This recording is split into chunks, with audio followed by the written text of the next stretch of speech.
magandang morning po sa inyong lahat. Tayo pa rin po ang number 1, 6.7 Energy FM. Panggawang sabing radyo. Sabihin mo. Energy. Ay, nako. Partner, anong oras na? Ay, oras natin. Partner, 8:40 na pala ng umaga. Good morning! Good morning sa lahat po ng mga nakarelate sa ating story for today. And by the way, sa lahat po ng mga kakabukas pa lang ng kanilang mga talapihitan, mga radyo po nila, kakapasok pa lang sa Facebook Live po natin at sa TikTok Live natin. Sige lang po, pasok lang po mga ma'am, mga sir. Okay lang po yan. At pwede po tayo makisawsaw. Ito po yung part na pwede tayong sumawsaw at magbigay ng opinion tungkol sa kwento ni Annie sa Lihim ng Liham. At syempre, pwede nyo rin i-text sa amin yan sa 0945-367-8792. Yes, para naman kahit sa anong paraan, may wifi ka, may internet, o meron kang load, pwede mo kaming tawagan. Pwede rin. Hindi, mag-text lang. Mag-text lang, ganyan. I-text nyo lang kami, ha? Partner, ang hirap naman ng ganyan. Ang Alam hirap. mo, feeling ko, huwag ka magkaila. Napunta ka na rin ba sa ganyan? Oo. Hindi diba? naman ako impokrito na para magpakapait. Hindi Totoo ba? na, napagdaanan naman talaga yan. Well. Pero itong reaction ko muna, partner, ako nagagalit ako eh. Ay, teka, nagagalit ang Oo, partner ko. Nagagalit na. Uy! Nang babato na. Hindi, ito ha. Kasi alam mo ba't ako naiamot? Oh. Alam mo marami sa atin ginagawang laro ang pag-ibig. Yan. Ang kakatihan, tandaan nyo lagi ito, ang kakatihan nasa huli ang pagsisisi. Nasa rhyming ba? Oo. Ang Wala kakatihan- masyado pala. Ang kakatihan ay nasa huli ang pagsisisi. Mali nga, hindi nga Mali. rhyming yun. Basta yun lang ang gusto ko na sabihin. Diba? Hindi, totoo. Si Annie naman, napakalakas ng loob, no?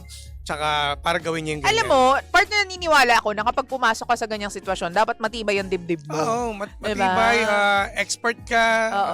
Feeling ko naman expert siya. Malamang hindi lang naman sa beses ito nangyari sa kanya. Oo. Wag kang Annie marami yan. Kasi walang babaeng ganyan na gano'ng kabilis magdesisyon. Na chore ba lang?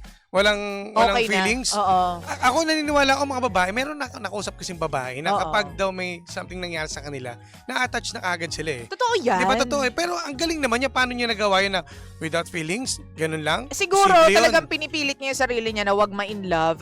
Ako partner, naniniwala ko na once ginawa mo yon, may nangyari sa inyong dalawa, hindi pwedeng walang feelings. Oo. At some point, at some percentage, meron yan. Siguro mga Meron. 20, 30, 30%, the least 20%, merong feelings. Oo. Kaya mo nga gagawin Totoo. yun eh. The more yung ginagawa yan, the more chances of winning. Ibig Hoy! sabihin, the more na ginagawa yan, na mas lalo kang na-in love. Na-in love. Nagugustuhan mo siya. Hindi tayo tulad ng mga lalaki, na ang lalaki, magdalawa ang ulo ng mga yan. Isang naiintindihan nasa ko. taas, isang nasa baba. Totoo yan. oo. Diba? At minsan, yun ang ginagamit nila yung nasa baba lang. Pero hindi kasama doon yung isang ulo nila. To follow na lang daw yun. Yun.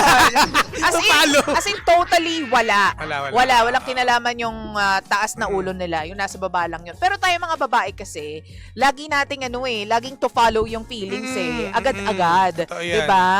At kahit alam mo na nasasaktan, kasi alam mo, hindi mo naman gagawin yung bagay na magantong napaka-sensitibo Oo. na without feelings eh. Totoo. Gusto mo siya. Gusto mo siya. Pinipilit mo lang nagpapaka-strong ka lang na sinasabi mong wala kang feelings. Oo. Pero ibubuka mo ba ang lahat, 'di ba? Para lang ganun lang na walang nararamdaman. Kalokohan 'yun.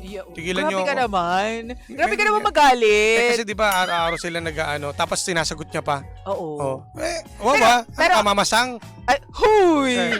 Pero alam mo, partner, ang feeling ko, pinakamaganda dito is that kahit pa paano nare-realize niya na teka lang, nakakapagod din pala tong ganito, parang wala namang patutunguhan. At least, no, i-comment natin siya sa part na yon.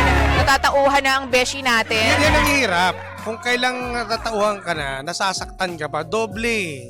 Di, at Sana least- una pa lang na nangyari, okay na yun. Kumbaga na-experience mo na eh. Oh. Sinunod-sunod mo, ikaw pa may sagot. Ano ba yan? Di, nangyayari naman talaga Swerte yun. nung lalaki. Totoo, di ba? Panay release lang. Di ba? Diba? Pero alam mo, ako naniniwala ako, Hana. At least, look at the brighter side. Kahit papaano, tinry mong magmahal. Tinry mong ibigay yung pagmamahal na yan. Yun nga lang para sa maling tao. At least, kahit papaano, nasayahan ka din. Kasi ginusto mo rin naman yan. Diba? You deserve what you tolerate. Deserve mo yan. Okay, well, pero yun nga lang ngayon, dahil medyo attached ka na sa kanya emotionally, yan ang kailangan mong labanan ngayon. 'Di ba? At paano nga daw ba makaalis sa ganyang setup? Kasi dapat di ka na nagtsatsaga eh. Dapat una pa lang umalis ka na eh. Kasi hindi naman talaga yung magiging kayo kasi hindi ka naman gusto ng lalaki. Gusto ka lang niyang bembangin. Oo, Yun diba? lang naman yung dapat naisip mo yun eh. Bengbang lang habol sa'yo. Diba? Tsaka pera. 'Di ba? Gwapo ba yung lalaki? Siguro. Baka magaling lang.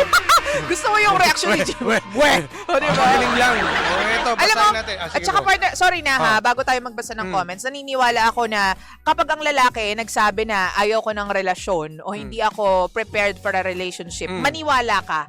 Kasi kahit anong gawin mong pagtatumbling dyan, pag somersault, kahit pa maghubad ka sa harap niya, hindi ka niya jojowain kung hindi ikaw yung gusto niya at hindi ikaw yung mahal niya. Tama. Hindi ka niya ipapursue. Ang pinakamasad, gagamitin ka lang. Yun. Tandaan mo yan. Oo.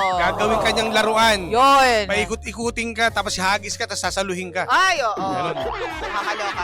Sige na, basa tayo dyan, partner. Please do the honors like Eto. an honor student. Sabi ni Himawari, Ani, hindi makakabuti ang pagkakaroon ng kapubu. Stop communicating with him. Love yourself.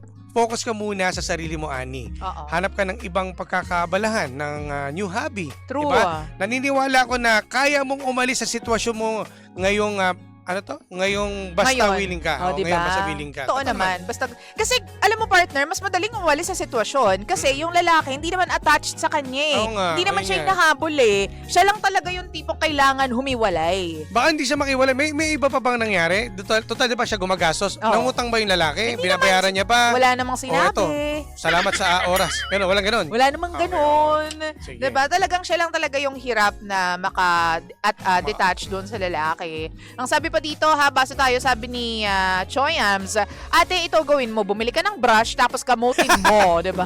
Sa lahat ng ate, bago maghubad ng, pati iniisip mo muna kung saan pupunta at paano na kung mabuntis ka. O, nga ka na lang. Sama, totoo naman. Ito sabi ni Terry Peralta, good morning DJs. Bakit ganon? Baka nangyari sa kanya ay nagayuma siya. Hindi, nagayuma. Uy, pwede. Hindi siya makakalis sa sitwasyon niya ngayon. Parang ginagawang Sugar mommy. Di ba? Yun ang nangyayari. Isipin mo, bata pa to, no? Wala bang edad na sinabi? Walang sinabing edad Bata pa eh. eh, Pero sayang ka. siya lang yung may trabaho daw. So, feeling ko, Hindi parang papunta ka na doon. sabi ni Maku, wag kang magpaka-sugar mommy, Ani. Madaling umalis sa ganyan, lalo na at fubu lang.